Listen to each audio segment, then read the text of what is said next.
السلام عليكم ورحمة الله وبركاته. مرحبا بكم في مريم's كويزين.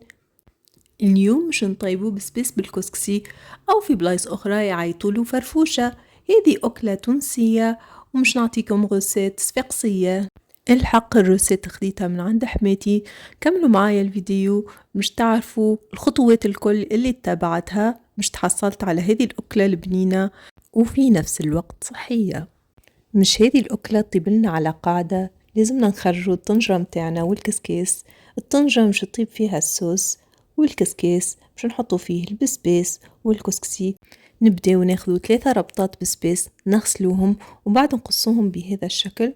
وكيف كيف بالنسبة لربطة تابل وربطة سيبولات.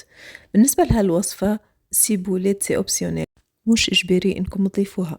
نحضروا القديد متاعنا والمركز وهذه هي الخضرة اللي مش نستخدموها ونبداو على بركة الله.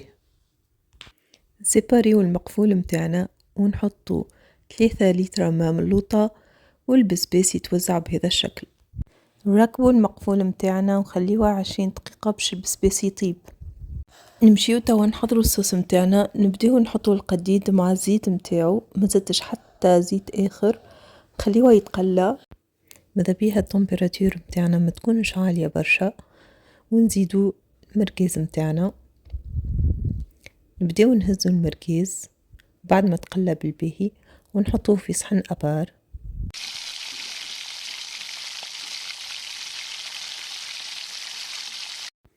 نزيدو كعب بصل مقطع بهالشكل مع بصل شتوي.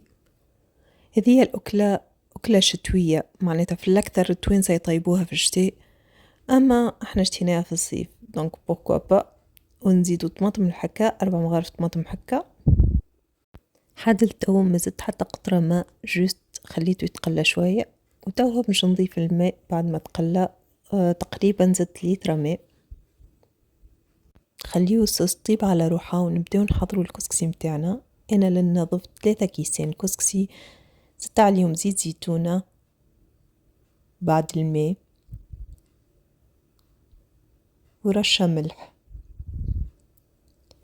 مهم برشا انكم تتبعوا هذوما الخطوات كي تجيو تطيبوا كسكسي سينو الكسكسي متاعنا مش يجي معجن. هذا هي البسباس متاعنا اللي مرت عليه 20 دقيقة وقعد يتفور على راحته. لازمكم تتذكروا انه ما تقلبوهش ما تحركوهش ما تعملوا له حد شيء. وتوا ضفنا عليه الكسكسي بهذه الطريقة دونك مش نتحصلوا على طبقتين 2 layers. من اللوطة البسباس ومن الفوق تلقاو الكسكسي. حلو المقفول متاعنا وكما تشوفوا الماء متاعنا لونه مستخضر هذاك اللي فيه متاع البسباس دونك ما تتفاجئوش من اللون متاعو سي نورمال. تو مش نزيدو السنارية او باللغة العربية يقولوا لها الجزر 3 كعبات.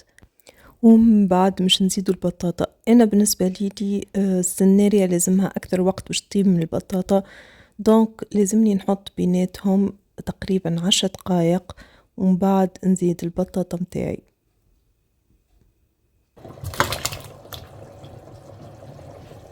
تجمو تطيبوا البطاطا والسنارية في الصوص اما فما بوسيبيليتي انهم يتفتفتوا في الاخر. توا نرجعوا الصوص متاعنا ونبداو بالتفويح. نحطوا مغرفة صغيرة ملح مغرفة صغيرة فلفل اسود مغرفة كبيرة فلفل احمر نص مغرفة كركم ومغرفة كبيرة تابل وكروية. نزيدوا ربطة التابل اللي قصيناها في اول فيديو مع ربطة السيبولات. زدت فصين ثومة ما هما كبار برشا يجيو قد 4 فصوص ثوم ولا 6 فصوص صغار. زدت 2 كرينات فلفل بر العبيد ومغرفة كبيرة هروس. رجعت المركز اللي قليناه من الأول وخليت كل شيء يطيب لمدة 10 دقايق. توا كي الصوص متاعنا يقر زيتها نعرفوا انها طابت. في نفس الوقت تقريبا باش نلقاو الكسكسي متاعنا طاب. الكسكسي حبت له 40 دقيقة بعد ما ضفناه فوق البسباس دونك الكل في الكل الأكلة هذه تستحق ساعة تقريبا. أما قصان الخضرة هذيك وقت إضافي كل حد وسرعته. وبويسكو أنا كنت نصور وعندي بيبي عمرها 1 سي سور خذت لي أكثر وقت. ما عليناش، نحيو الماء من البطاطا والسناريا ونحطوهم فوق الصوص. توا مش نسقيو الكسكسي متاعنا، الكسكسي والبسباس من اللوطة والصوص نصبوها بهالطريقة. مش ضابطلنا الصوص، خلطوها بالباهي مع الكسكسي وسيبوها شوية حتى لين نتحصلوا عليها بهالشكل. فمن برشا شخشوخ بالخضرة ما يتعديش بالكسكاس، دونك ما تنساوش تزيدوه. انا قررت اني نزينها بهالطريقة. هذيك القديد متاعنا والبركات والخضرة والكسكسي والبسباس، المقادير اللي في الفيديو مناسبة برشا ل5 عباد. هذه هي وصفتنا متاع اليوم، ان شاء الله تكون عجبتكم واستمتعتم بالمشاهدة. نتمنى بالحق انكم تجربوا هذه الوصفة، خاطرها بنينة برشا وبكلها منفعة. اذا وصلتوا لاخر الفيديو قررتوا طيبوا هذه الاكلة، ما تنسوش تكومنتيو، واذا عجبتكم عملوا لايك سبسكرايب، وإن شاء الله نشوفكم في فيديو جديد. بسلامة.